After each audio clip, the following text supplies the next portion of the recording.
Hey, Stags fans, welcome to this bit of a special edition here from the Director's Chair. My name is JJ Duke, and this is going to be a little bit of a different episode today. Usually we're somewhere around the campus on Fairfield University, but today it's a little bit of a different one. It's going to be a from home edition as currently as we're experiencing the situation of COVID-19, changing things up, but that doesn't mean that we won't bring you any content. So we're going to bring it to you today. I'm joined here by the Director of Athletics, Paul Schlichtmann. And Paul, you're from home.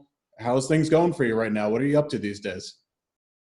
JJ, how are you? We're doing all right. I think just as you are and all of us are, we're acclimating to different circumstances that are changing by the day and trying to get used to our quote unquote home offices. And we're all becoming pseudo Zoom experts. So it's been good. I think we've been doing the best we can and working through it.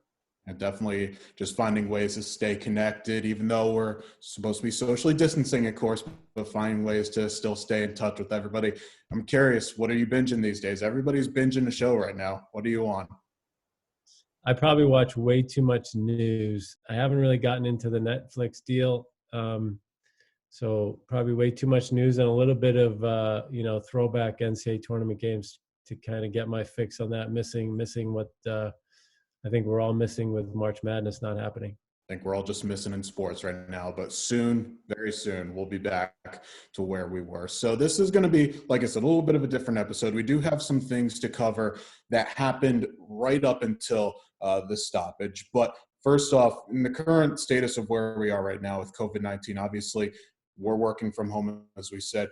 How are things going at Fairfield University Athletics, and what are some of the things that have been going about over these last few weeks? It's interesting. I think the initial shock wave, for all of us, be it administrators, coaches, student athletes in particular, a little bit of a gut punch in terms of having a spring season taken away. And I think we all took a step back to try and process that and figure out what that path forward looked like. I think, the needs of our kids and our student athletes and what's best for them, and having them all transition into across the board Division I, most people are transitioning to online learning. So what that looked like for them and then kind of work around the athletics piece to that. We're trying to do the best we can to engage our student athletes and have them stay communicating with them, give them some things to think about in terms of their fitness, in terms of focusing on their studies, in terms of those kinds of things, just to keep focused on the task at hand. In real time, how quickly was it able for you all, whether it is the front office, whether it is coaches, whether it is the student athletes, to turn it around to basically be where we are right now in either training socially distant or meeting with coaches, or like you're talking about academics? How quickly did it turn around? Because it seemed like from the outset, Fairfield University did really well. I think you're right. I think there's really two parallel tracks that ultimately converge. So I'll talk about the university part of it first. So I'm incredibly impressed with and proud of our efforts in light of all these circumstances that have presented themselves relative to the spread of COVID-19 and the coronavirus. Our response has been exceptional in terms of preparedness, in terms of evaluating, the circumstances, in terms of how we prepare our campus and handle our kids, be it students abroad, be it students living on campus, the communication aspect, transitioning to online learning, an incredible response by our senior leadership team and our faculty and everybody that goes along with it. I think just superb on all accounts. The parallel track is within the collegiate athletics world. It was kind of an abrupt halt. I think there was some advantage on the academics side, or the bigger picture to. I think there's a lot of campus task force being formed and evaluating how to respond and do all those things. Ours was more abrupt. A lot of us were in the middle of our conference basketball tournaments, and then all of a sudden, things in a 36-hour period, they went from competing to competing without fans to having a basketball tournament halted to having spring sports halted. So that was like lightning. But even given the abruptness of that, I thought I was really impressed with our coaches adapting and switching gears, and our staff, and certainly our student athletes, given the big blow it is to them emotionally and otherwise, to have that happen, for how they adjusted. We got everybody home safely from where everybody was out and about. And then we adapted quickly to how we try and engage with them from a distance, and how to do it effectively, how to take care of their needs academically, emotionally, what have you, and displayed the ability to be nimble in that environment, which I think is a good sign for a campus with a modern outlook and a modern infrastructure. And so I'm really proud of how we responded as a university. I think we're still evolving in terms of how we engage and respond athletically, just because there's still some unknowns about what the summer space will look like, what the fall space will look like. But so far so good, and I think our athletes seem to be doing well, and we just want to keep them engaged and keep them moving towards what's next. Absolutely. And we're going to discuss some of those things that the athletic side are doing to kind of keep everybody's moods up, and actually a lot of good content coming in. But you talked about the basketball tournament quickly, and I think it is appropriate that we should start our recap of what has happened up until the point where our women's basketball team, an impressive victory, knocking off Siena in the quarterfinal round, 72-56. Team another year finishing above 500 in league play, over 500 as well overall, and obviously not the way that their season wanted to end. But when you look at the glass half full type thing, not many teams get to end their season with a win, and at least they get to go out one more time with smiles on our faces despite some trying circumstances. Really proud of how they kind of peaked at the right time, if you will, towards the end of the regular season, and really they did a great job in that first game. And I smile because there is an aspect to that's good, and how they ended their season on a positive note. At the same time, it was really tough for them, and because they were so focused and really intent on trying to take this thing as far as they could. But on its own face value, a great finish for them, and hopefully a sign of things to come, and what they can do next year and carry over to. Lopez Seneschal, outstanding all year long. She was named the first team All-League. Katie Armstrong also garnering All-League accolades with the second team honor.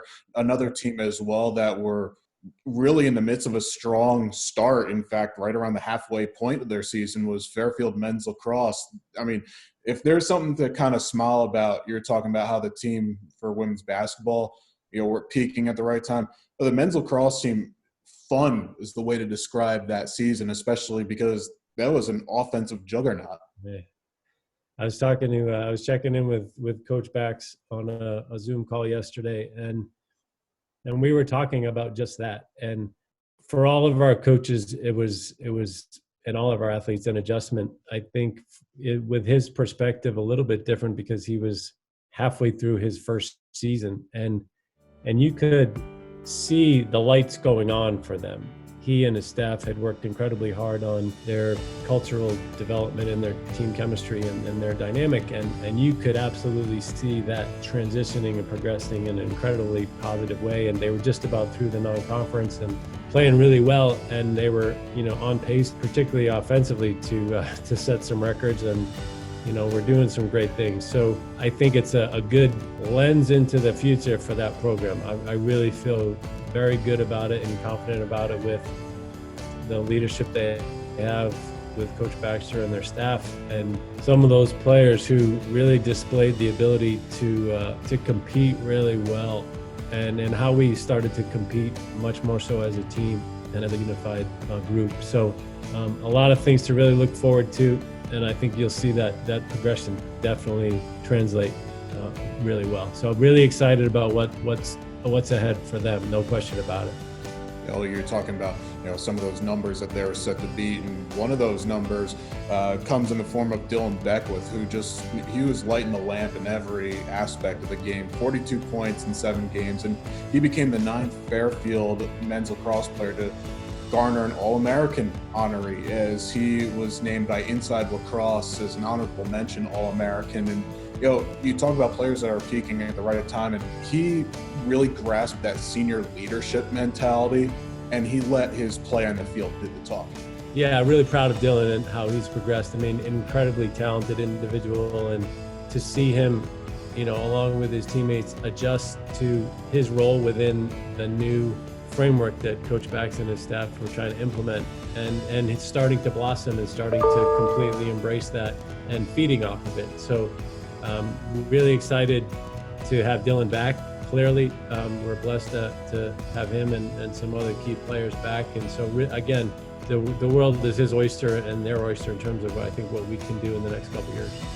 Kind of already segued into it. So very recently, the NCAA Division I Council did sit down to vote what would be kind of the future for spring sports athletes. And the vote was given, and spring sport athletes are going to be granted another year of eligibility.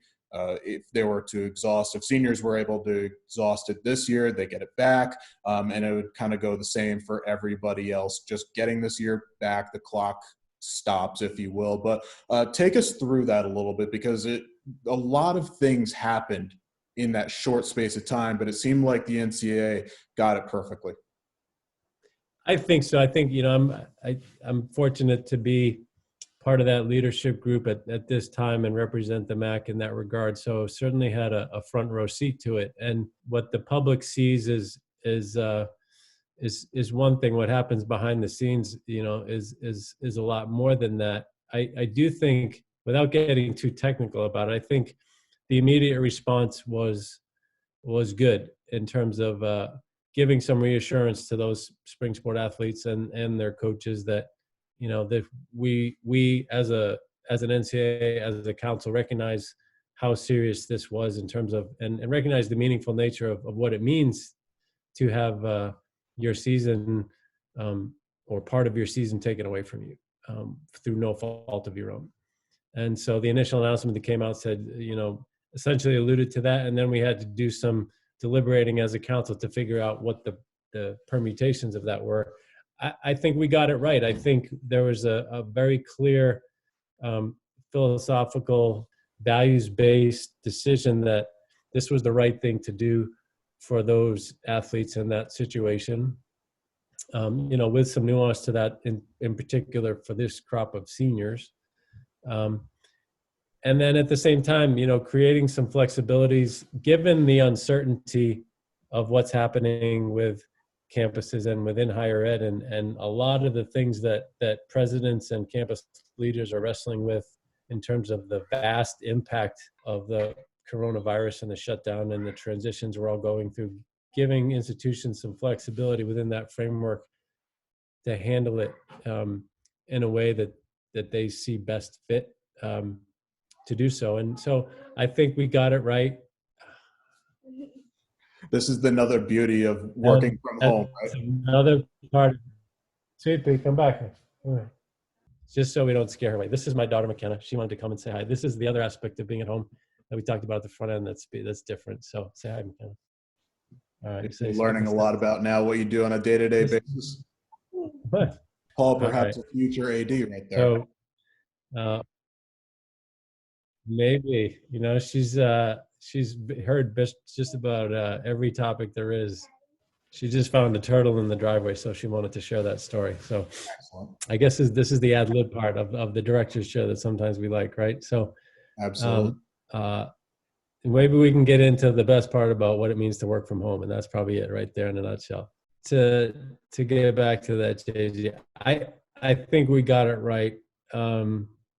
There's still some things that campuses are working through to have achieved the best outcomes. And, in our case, coaches are talking to our crop of seniors about, what's in their best interests. Some fully intend to come back and want to come back. Some are thinking about moving on and getting jobs. And so we're trying to achieve the best outcomes for Fairfield and our student athletes. But overall, it was a very substantive conversation and deliberation on how to get this put forth in the correct manner. And I think we succeeded. So it's not so much of how well it was put together, but I think just the timeliness.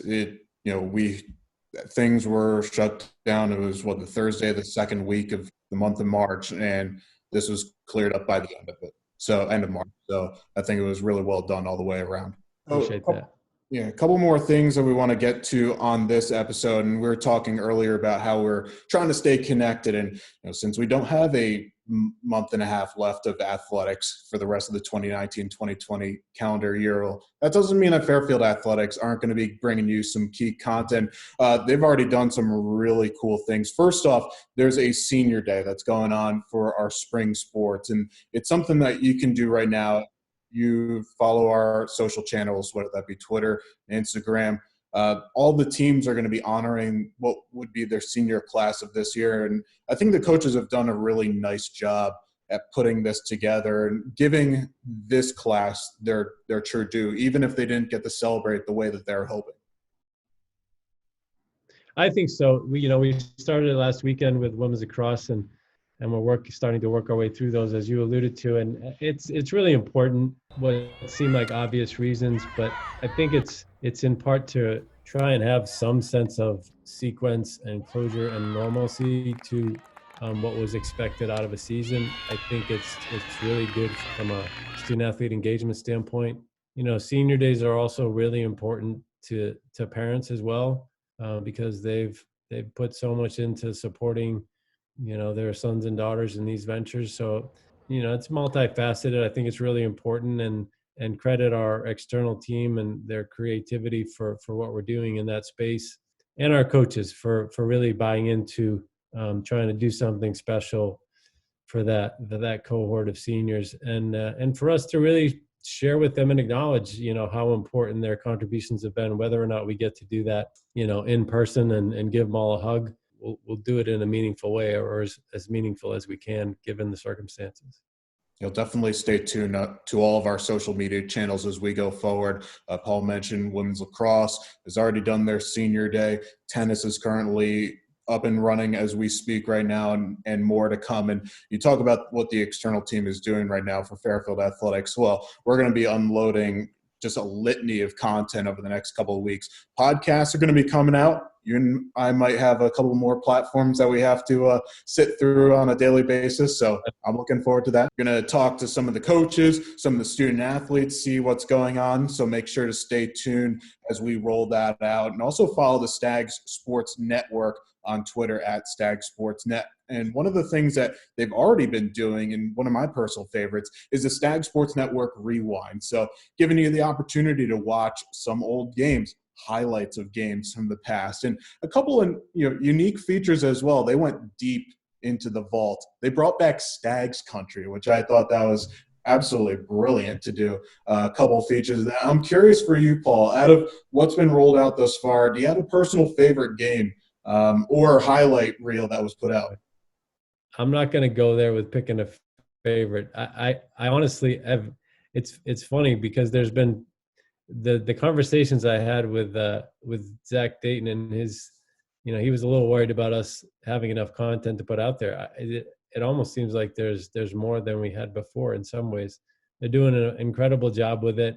It's great to see some of the highlights of our year. If you're looking at plus side or silver linings of the situation we're in, it's a great opportunity to reflect on a lot of the great moments of the year that sometimes just come and go, and we move on. It's the nature of our business. We have one benchmark or one success point, and we just move on to the next and look at what's ahead of us. It's a good way to reflect and see some of the great accomplishments of all our student athletes. So that's been really fun for me and kind of reflective at the same way. So it's been good to go through all that content.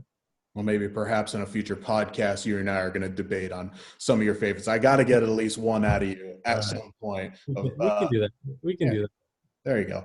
And again, just stay tuned on our social media channels for more content to come across all sports as we head into the back end of spring and into the summer months. And I think that's going to do it here for this episode. Again, a couple of thrills and spills in our debut episode of From the Director's Chair at Home edition. But Paul, to you and your family, stay safe, enjoy the time together, and hopefully get to see you in person real soon. Thanks, JJ. And if I could just say, we're headed into Easter weekend, and so I hope everybody can take some time to enjoy that as best they can with their families and loved ones. And we certainly hope, in particular, our Stags family is staying safe and staying healthy. And God bless everyone as we try and work through this and get through in a positive way to the other side. So thanks for your time, and thanks for everybody's time. We appreciate it.